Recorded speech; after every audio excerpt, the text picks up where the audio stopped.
खेसारी लाल यादव और अक्षरा सिंह का नया गाना ड्रीम में एंट्री ने आते ही तबाही मचा दी है। गाना ट्रेंड कर रहा है और लोगों को ये गाना बहुत ही पसंद आ रहा है। ये गाना स्पेशली वैलेंटाइन डे को ध्यान में रखकर बनाया गया है। हम भोजपुरी से रिलीज हुआ है और तो और गाने ने धीरे धीरे रिकॉर्ड तोड़ना स्टार्ट कर दिया है। वैसे गाने पे लोग रील बना रहे हैं और इस रील में सबसे आगे है अक्षरा सिंह के मम्मी डैडी।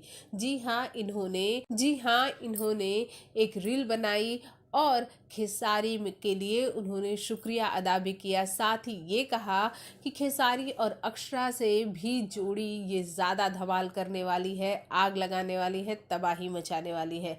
तो आप भी देखिए कि अक्षरा और खेसारी के इस गाने पर किस तरह से अक्षरा के मम्मी डैडी ने डांस किया। जैसे ही इनका डांस इस गाने पे ख़त्म हुआ, वैसे ही अक्षरा के पापा ने एक बहुत ही प्यारा सा मैसेज अक्षरा और खेसारी को दिया। भोजपुरी जगत की हॉट और मसालेदार गॉसिप के लिए हमें सब्सक्राइब करना बिल्कुल न भूलिए। Bro, Hey, hi. how are you? I'm fine, झकास एकदम जबरदस्त। अरे वाह, मेरे गाने पे रील बनाइएगा। अच्छा, मतलब ये अक्षरा सिंह रिक्वेस्ट कर रही है अपन लोग से। अंदर 1 मिलियन हुआ ना, लेकिन ये जोड़ी जब पर्दे पे आ गई ना तो तहलका मचा देगी क्या?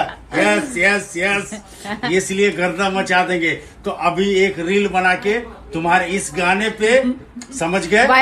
तो अक्षरा सिंह और तुम्हारे खेसारी लाल यादव, मैं विपिन सिंह और नीलिमा सिंह, तुम दोनों को चैलेंज करता हूँ। हाँ। ठीक है, तुम्हारे 1 घंटे की वायरल करेंगे। यस, मैं देता हूँ। आग लगाएंगे, आग लगाएंगे। वायरल मैं नहीं करता, वायरल लोग